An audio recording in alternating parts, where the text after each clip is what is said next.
do who knows what. This is the height of madness, releasing unvetted individuals from our nation's most dangerous adversaries into our local communities. That's what Secretary Mayorkas is doing.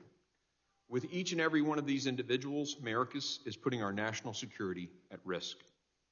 U.S. law states that one of the foremost duties of the Secretary of Homeland Security is to control and guard the borders of the United States, but Secretary Mayorkas has surrendered control of our southwest border to the Mexican cartels. Today, nothing comes in or out without the cartel's knowledge and tacit approval. They have seized full control, pushing not just historic numbers of illegal aliens across, but record amounts of drugs like fentanyl, which killed more than 71,000 Americans in 2021, a horrific new record. Fentanyl is now the leading cause of death for Americans ages 18 to 49.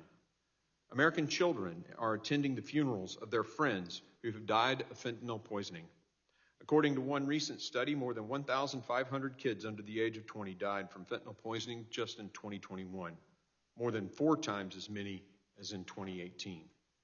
Secretary Mayorkas has put all families at risk, even families visiting from overseas. The Lavenier family from France tragically lost their 19-month-old daughter, Honora, to fentanyl poisoning when on vacation in Florida.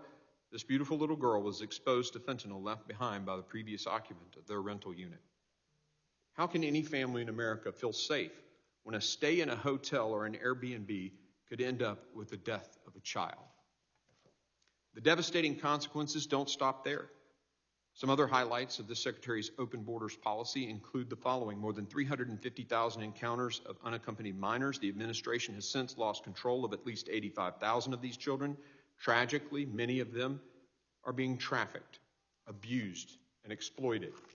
According to a damning New York Times investigation, many of these children are being forced to do dangerous jobs that violate the U.S. child labor laws, all because of Mayorkas' decision to stop vetting the sponsors.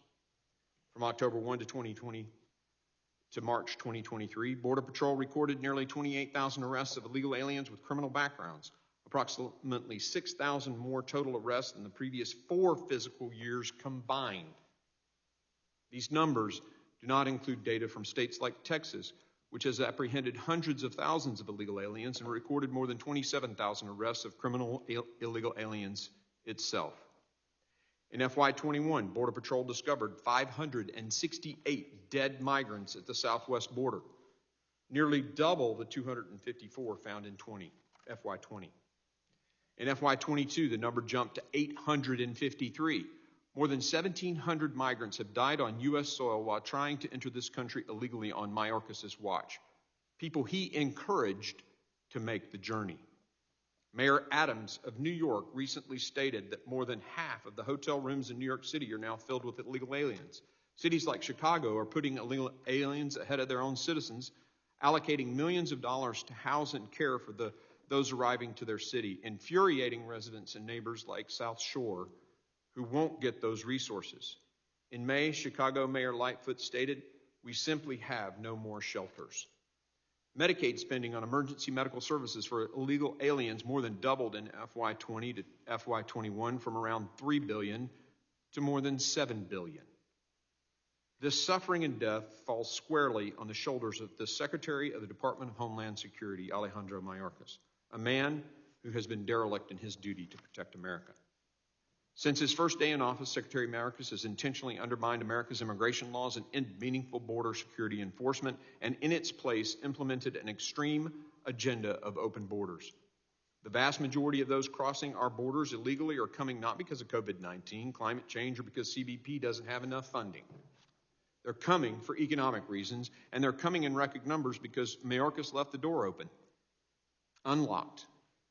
Those individuals typically possess no legitimate claim to asylum, and under prior administrations, both Democrat and Republican, most would have been quickly deported. The difference now? Mayorkas and his policies.